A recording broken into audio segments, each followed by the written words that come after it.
Welcome back to the Hit Home Podcast.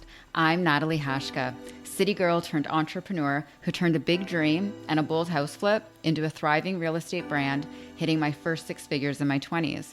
This is where we get raw and real, because life, entrepreneurship, and unapologetic womanhood deserve nothing less. I'm navigating life as a strong, independent woman who refuses to shrink, settle, or conform.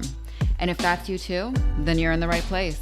From personal growth and pop culture to behind the scenes real estate truths, no topic is off limits. I'm so glad you're here.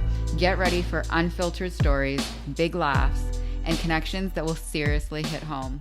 Let's dive in. Hey guys, what's up? We're back. Okay, so today's kind of like a mixed bag of stuff that we're going to be talking about. Kind of like all intertwined though, and they all go together. But there's so many things that y'all wanted to know about on Instagram. So we're going to try and touch on all of this in this episode today. So since I've been dating, there's obviously rules that I'm not really privy to. And then getting into my first relationship in 7 years, I mean, well, shit, so much had changed. Like the last time I was in a relationship, I wasn't even on social media. I know I'm a fucking dinosaur, but like I wasn't. And I feel like so much has changed as far as like how we meet people and all these dating apps and just like dating culture in general. So for all of you people out there who have been single recently or are currently single, like let's first talk about social media etiquette. And like, where do you guys stand on blocking or on following people that you dated, that you slept with, that you hooked up with, that you whatever, like were just talking with? Like, do you think that that's mandatory? So you start dating someone, it's more serious, or like you guys are like exclusive or like legit boyfriend and girlfriend. Do you have general expectations or rules around you and that other person blocking and unfollowing those people? Because this is something that came up for me and I didn't really think about it, to be honest. I think because I have so many fucking boundaries, I didn't really think about it. But I guess it's kind of standard. Like I spoke to my friends about it. I've spoken to my male friends, my female friends. And then obviously, you know, men that I've dated and the man that I'm currently dating at the time of this recording. And, you know, he willingly and without me even asking blocked certain females that he felt would have been a threat to our relationship or would have negatively affected our relationship or caused problems.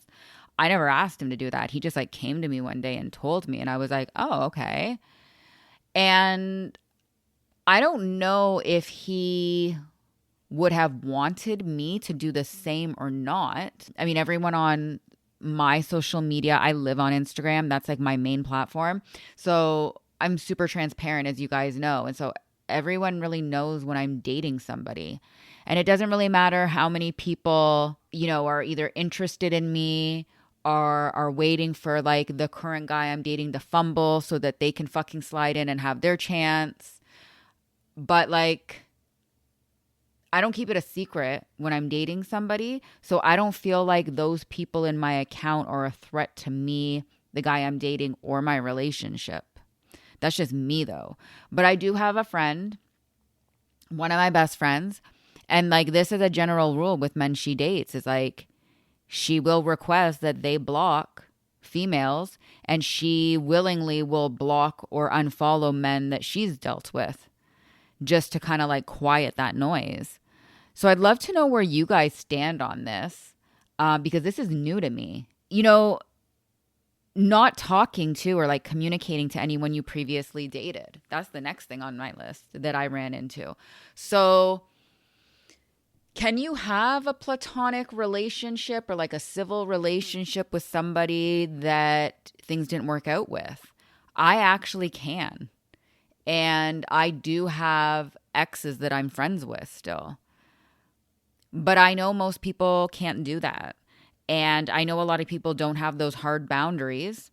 I know a lot of people, it's comfortable for them. So, I have a friend who can easily fall back into bed with exes because it's just comfortable.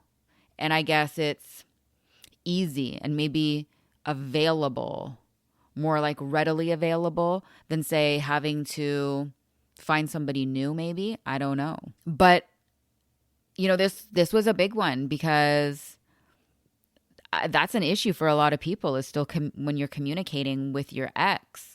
So, or exes, however, you want to see it. So I'd love to know your input on that one too, guys. Please chime in on that one. If you still talk to people and would it bother you if the guy you were dating or in a relationship with was still talking? For me, I would have to know damn sure that there was nothing there anymore, so that I didn't feel threatened by that relationship.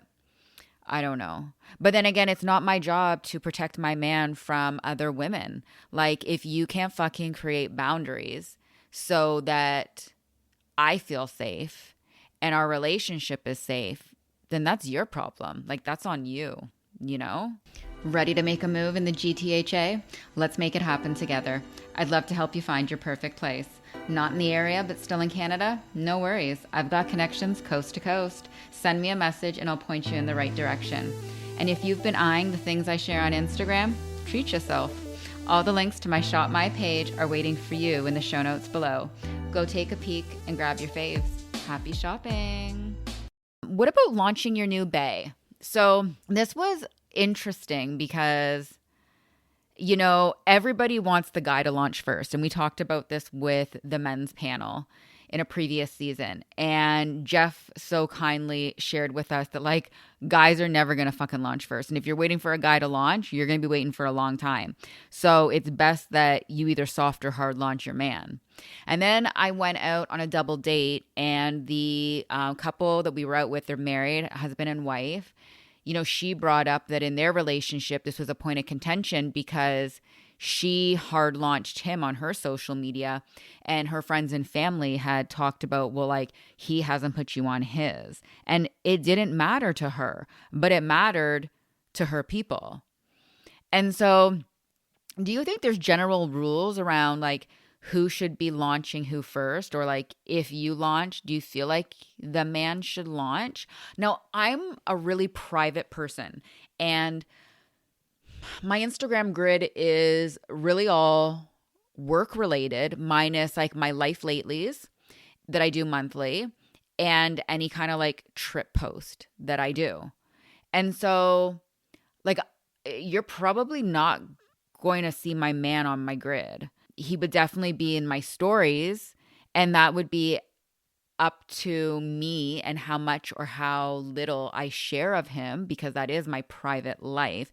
And I don't think people need to know who I'm dating, and I don't need to tag him, and his name doesn't need to be out there for people to go and creep and lurk and all that, But do you think there's any general rules around launching your bae? And do you think that it's a red flag if your man doesn't launch you or put you on social media?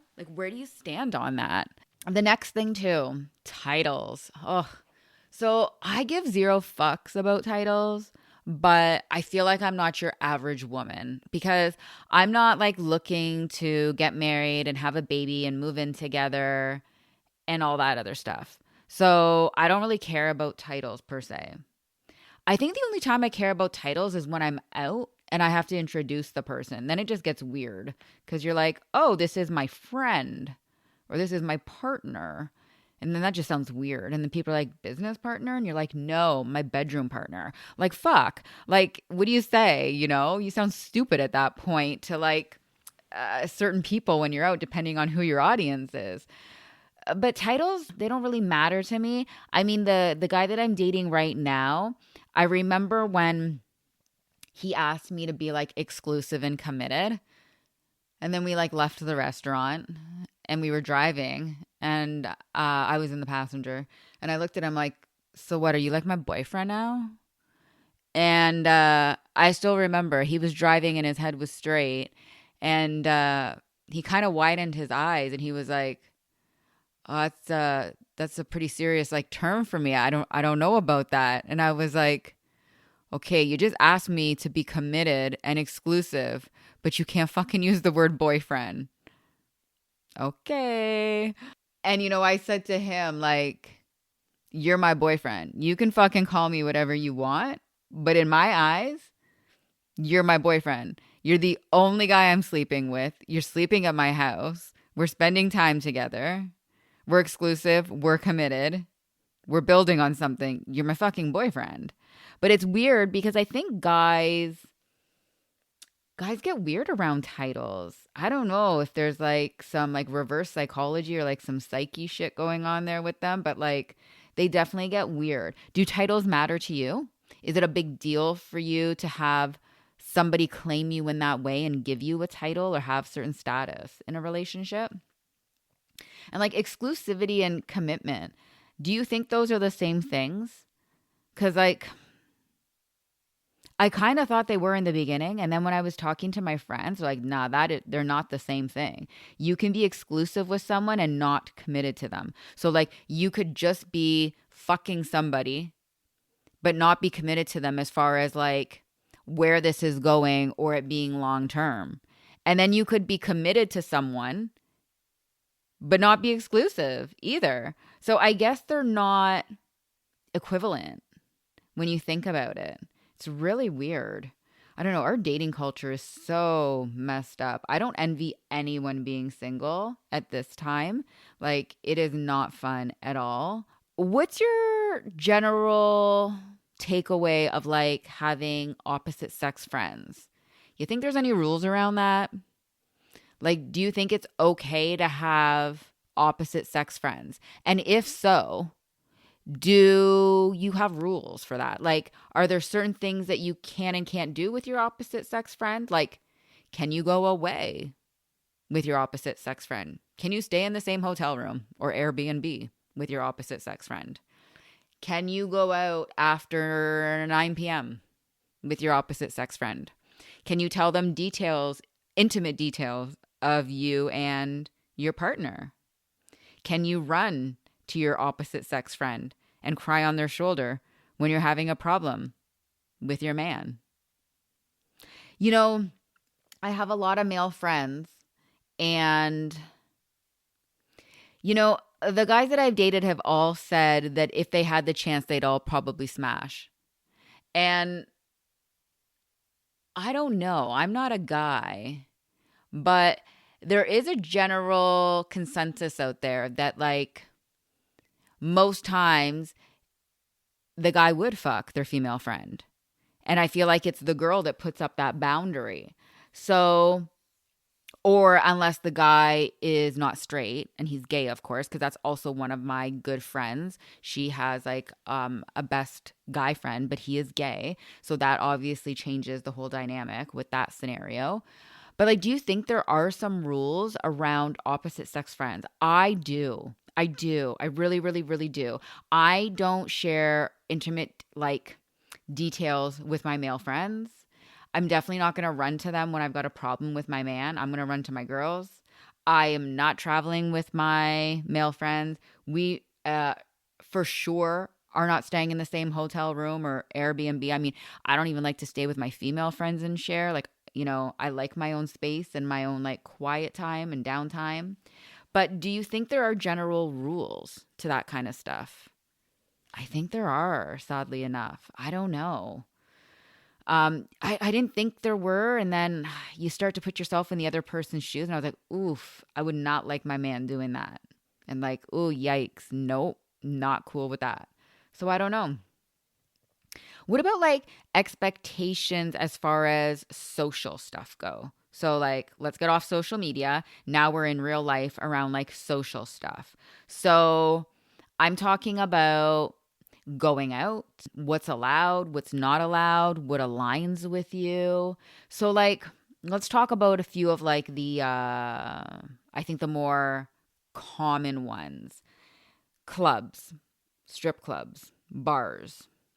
So what's your take on those things? Like, would you want your partner still frequenting those places?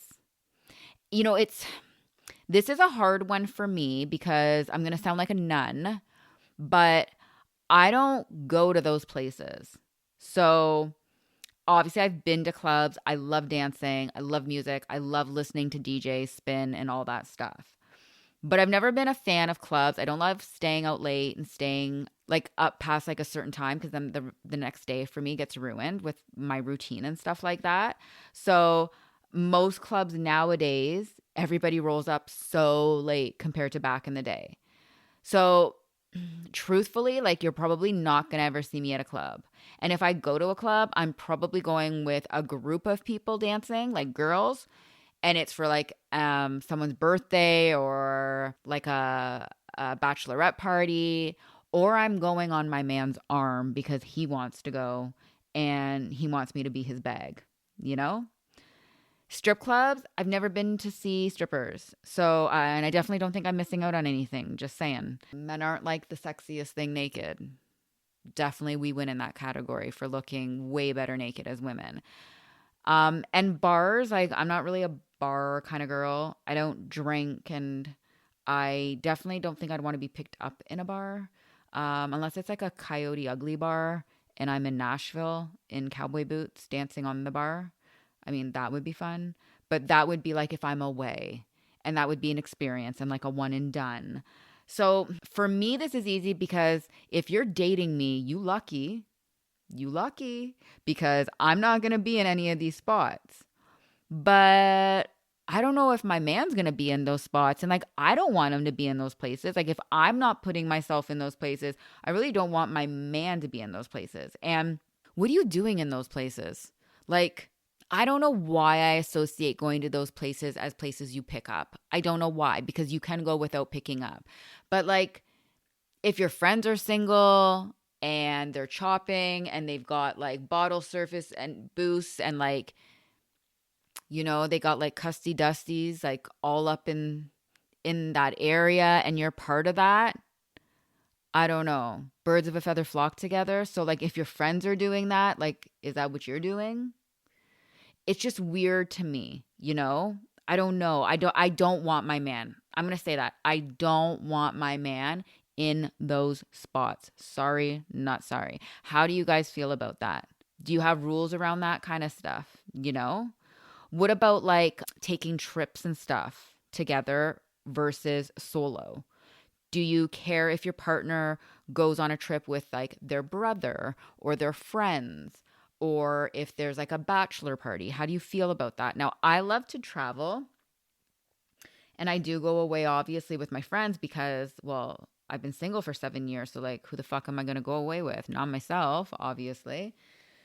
So it's hard because now that I am with somebody, obviously my first choice is to travel with him or with like a group of couples or friends I would be fine with. But it's making sure that like schedules align, finances align, interests align for that trip. And again, this goes back to like when I go away, I don't drink. And I'm not going out and partying. And I've never once gone away and picked someone up and like had a fling on a vacation. And like, you know, classic movie, like how Stella got her groove back. That ain't me. So again, like I'm not to be worried about if you're dating me and I'm going away. I would just be worried about my man going away because I feel like the majority of men do that. They do fuck randoms on a trip and they are going out and partying at night and drinking or getting lit and all of those things. I don't know. Maybe I just don't like the right guys. Maybe that's my problem. Maybe I'm attracting the wrong kind of guys. I don't know. Food for thought. And I don't think any of these things have to do with trust. That's the thing. I just feel like, do you want a partner that feels compelled to do those things? And like at my age, I'm 41. It's like, if you're doing those things and you're in your 40s, like how long are you going to do those things for? Like for real. Because, like, no offense, it ain't cute if you 50 and you in the club. Like, if you're 50, you should own the club. You shouldn't be in the club. Like, there's a big difference here.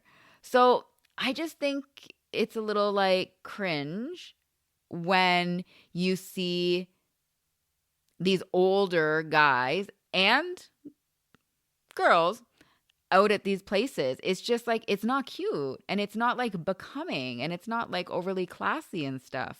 I don't know. And I just think that for me, the turnoff is because if those are the interests of that person, it probably doesn't align with who I am.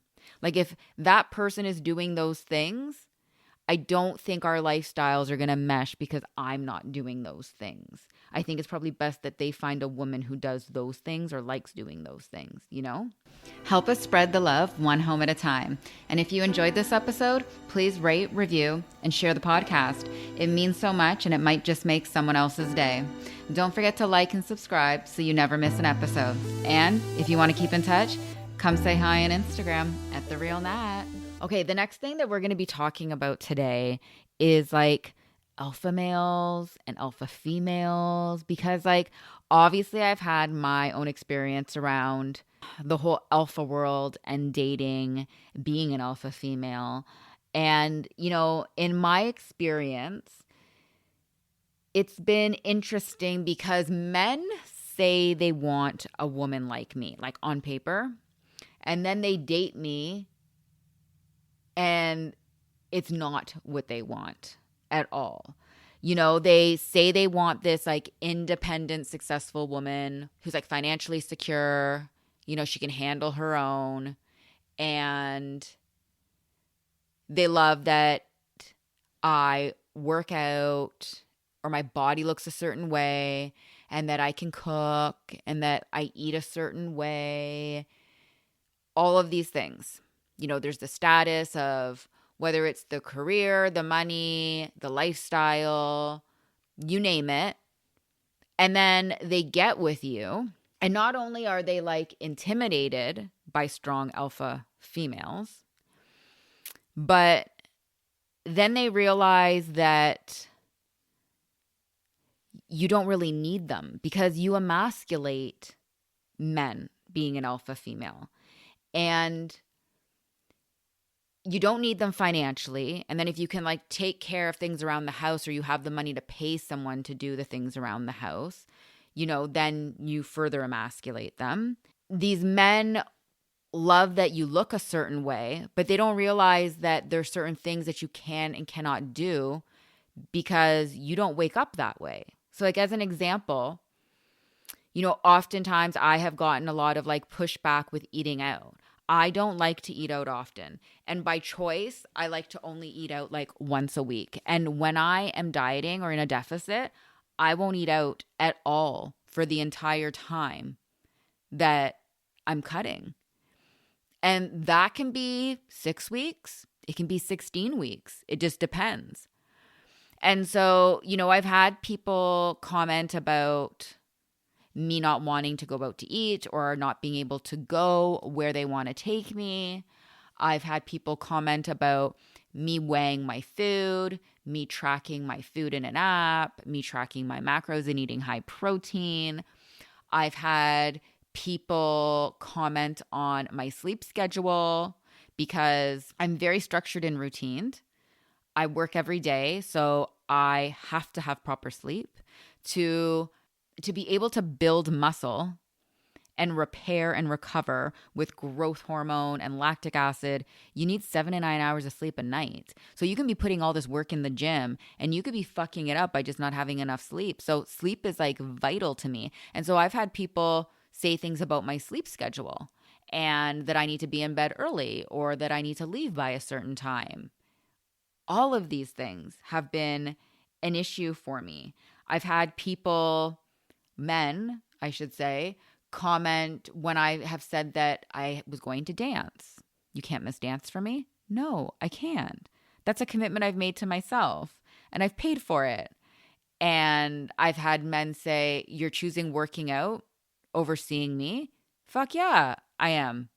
Because the promises and the commitments that I keep to myself are the most important ones. And if I can't show up for myself, I can't show up for anybody else.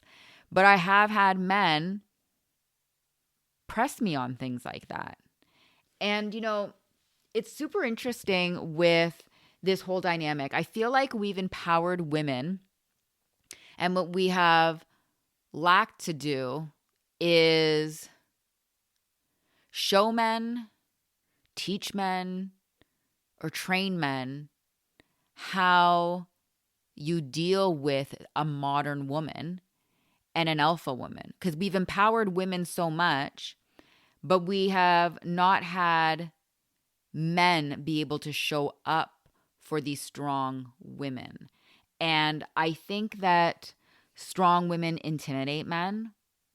I think that if he's an alpha male, then of course he would want like a strong woman on his side. Who wouldn't, right? Who would not want like a smart, hard-working woman? Someone that's going to be his rock, someone who's going to inspire him, somebody who's going to build with him. Only a man, a weak man, wouldn't want that because he'd be threatened by it. And like men and women don't compete. We shouldn't compete, right? For me, I need a man who's in his masculine. I need masculine energy. Otherwise, I will tap into my masculine energy as a female. And I grew up without a father, and I have been alone for a very large portion of my adult life. So financially, I don't need a man, and I know how to take care of my homes and all of those things. So it's super easy in our generation as a woman that when these men can't show up and be masculine, we have no choice but to tap into our masculine energy. We don't want to do this. Like, fuck that. I want to be a woman. I want to be feminine and in my feminine energy. But you can't be when a man is not leading. So if I'm with an alpha male, what does that mean? That means I can be a baby. That means that I can be feminine. I can be that little girl, And I've said this so many times. As an entrepreneur, I'm the boss. I'm the boss every day in my business, okay? I make a lot of decisions every day. When it comes to my relationship, though, I make enough decisions every day. And when I'm at home, I believe in traditional roles. And although I am the boss of my business, my man is the boss of the home. I believe in traditional roles in a relationship. And I want my man to lead. I want my man to be able to, take lead in the relationship, for me to be able to trust and respect him and his guidance and know he has our best decision at heart. I don't want to have to make decisions at home after I've been making them all day, especially in my relationship. So having an alpha male is so important to me personally. I just think that a lot of men think or say they want an alpha female, and they get her and they have no idea what the fuck to do with her. So I don't know what your relationships are like or what your experiences are like around this. I know that the majority of my friends are all self-employed and we're all entrepreneurs. We're very strong. We're rooted in our faith. I feel like we're all, multidimensional, and we've got a lot of depth and we're rooted. So I feel like our standards for men are higher. And I think that's why so many of us are either single or in this like second part of our life where we're just like not willing to settle, I remember my ex telling me one thing, and it's so funny now looking back because like he was right. Remember, he looked at me one day and he said to me, it would take a certain type of guy or a certain kind of guy to handle me. And I didn't understand him really. Looking like at the time, hindsight's 2020. And like looking back now, I was like, well, fuck yeah, he's right. And I'm noticing this as I date. Like it does take a certain man to handle me. I'm a lot. I'm well aware of that. Um and for people who know me in real life, like I'm obviously very different than how I come across on social media, but I'm very strong and I can be intimidating, and I've been called a bitch before, and some people think that I'm not approachable. I've got a hard personality in a sense, a tough personality, and that's I think one of the biggest misconceptions is people think I'm tough. I'm sensitive as fuck being an Aries. Like I am tough. I've had no choice but to be tough the way I came up in my life. But I'm sensitive at the same time. And like those two things cannot be confused or be taken as the same thing. So, kudos to my ex. I think you were right on this. I think it will take a certain kind of man to handle me. Okay, the last segment of today's episode. After being single for 7 years and getting on the dating apps and also realizing that fucking Instagram is a dating app, I have like compiled a list of, I think, top places to meet men, to meet fellas, ladies, because I feel like in 2025, we're so fucking over dating apps. I'm so fucking over them. I feel like everybody is. I'm just happy I did try them, but we are so over them in 2025. And I feel like there's so many places you can meet men and good men, but you need to put yourself in these places or these communities to meet men. And I want you to think about, like, what does he look like? What does this man do? What qualities does he have? What are his interests? What's he doing in his spare time when he's not working? Think about your ideal man and what he is doing. And then I want you to think about the places he may or may not be, because you want this person to align with you. You want, obviously, common interests, common lifestyle.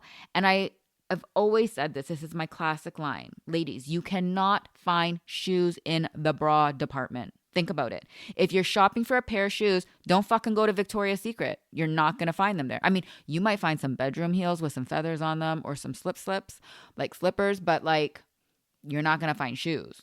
You feel me? So like you need to go to the right places. Like if you're not a club person and you don't want your man in the club, don't fucking go and pick up in the club. It's pretty simple, So here's my list of where I've met men and where I feel like you could meet a man in 2025. So the first one is gyms. I have met quite a few guys in the gym. That's probably like my number one pickup spot. So if you think your girl's just going to the gym and you shouldn't be worried, you should be worried. Because like the gym for me was a huge pickup spot. And my one friend, Mac, knows this. That was a pretty dangerous spot for me. And I think it's because from the jump, you have a common link and you have like an interest there. You guys are both into working out or fitness or health, and it's non-threatening, right? Like you tend to see the same faces, especially if you go around the same time. You've got like your morning crew and then you've got like your evening crew or your like weekend warriors. And so it's very non-threatening. And I even had somebody ask me to go on a workout date. They were like, do you want to go to the gym and work out for a first date? And I was like, what the fuck? That's kind of weird. It was kind of a cool idea, but also weird. I'm like, no, I don't want to go sweat with you and bend over and wear a pair of leggings and sports bra. Cool, but thanks. The next one is coffee shops. I get picked up in coffee shops all the time, and I'm in coffee shops all the time for work because they are a meeting place for clients. So go and hang out at coffee shops and take it one step further. Go hang out in high-end motherfucking coffee shops. Go hang out at a hotel bar or like a coffee shop at a hotel. Elevate your experience. Don't just go to like Tim Hortons, but really think about the place and the quality of the coffee and the person that might go there. The grocery store. If you have followed me on Instagram for a hot minute, then you know how many times I have been picked up in the grocery store. In the produce section, I've had notes left on my windshield. You name it. It's such an easy place to pick up. And typically, the majority of the people are going to be from that neighborhood. So you also kind of get a preview of them because you can look in their cart and see what they're buying and see how they eat. Don't tell me you don't do it. I know you do. We all look in people's fucking carts and judge. The barbershop. This is such a good one. Go follow a barbershop account on social media or go to a barbershop. I'm telling you, 99% of the people there are fucking men. You will absolutely meet somebody up in the barbershop. Walk in and ask about a gift card. I don't know. Go and ask for directions somewhere. Pretend like you're lost. Follow them on social media, like I said. But I'm telling you, this is a classic one that nobody thinks about. The next one, the golf club and the golf course. So I used to golf, not so much anymore, like since my back injury. But I'm telling you, the golf course is filled with fucking men. I did an event for real estate at a golf course. I can't tell you how many men picked me up, or tried to pick me up, I should say. And going to the golf club afterwards, or like the restaurant and having a meal, it's like a little social. It's such a great spot to meet someone. And like for real estate, so much business is done on the golf course. So I think this is another really good one because you're going to get like a certain type of guy in this, typical environment. The mechanic, the auto shop, every time I go to the dealership, somebody tries to pick me up, whether they work there or whether they're bringing in their car. So I feel like wait for your vehicle, maybe not leave, do work, stay on your phone. If it's like a quick oil change, just like, linger and stay in the environment. Maybe go walk like the sales floor or something. I don't know. But I'm telling you, this one is a great one too. Then we've got like the dog park. I feel like this is a more common one that people do, but I'm telling you, it does work. And if you do have a dog, I mean, especially if you're a guy, I feel like that draws a lot of women, but I feel like you'd have something in common. You both like dogs. I don't have a dog anymore, so you're not going to see me in the dog park, but I think it's a good one still. Home Depot. I mean, this was suggested to me in a previous season, and it's a fucking great idea. I spent so much time in Home Depot when I was renovating my properties, and I'm telling you, what a great spot to pick up a man because you have so many men there. So I feel like maybe just like go on a Saturday and walk around Home Depot, probably come out with a number, like at least one number. Sporting events. So your girl loves anything live, but I love, love, love sporting events. And I feel like there's so many men there. I know that's sexist because like you'll see kids, you'll see families, you'll see women. Yes, yes, yes. But I feel like they attract a lot of men. And so I feel like you could go to like a sports bar or a live sporting event. And I feel like your chances would be pretty high at meeting somebody there. But yeah, I just think, this is like a small list that I've compiled that have worked for me. Think outside the box, obviously, with dating apps and online dating. But I really want you to like visualize, if you're single, what your ideal man looks like. And then put yourself in those places, and see what you can find. So I hope you guys chime in on this episode. There were a few things that we talked about, definitely all relevant to me, and a lot of things that I've learned recently that I didn't ever really think about being single. So welcome to dating in 2025, y'all, and chime in. So thanks for joining me as always. And until next time, XONAT. Bye, guys. That's a wrap. Consider this episode officially tied with a bow. Thanks for hanging out today as we got real, raw, and unfiltered about life, womanhood, and everything in between. If this episode hit home for you, tap those stars, subscribe, and make sure you don't miss the next one. Remember, we're here for real conversations and raw connections. So don't stop here. Come find me on Instagram @TheRealNat and say, hey, loved this episode? Share it and tag me. I love seeing what resonates with you, and it helps me keep the free content coming. Until next time, on the podcast that always feels like home.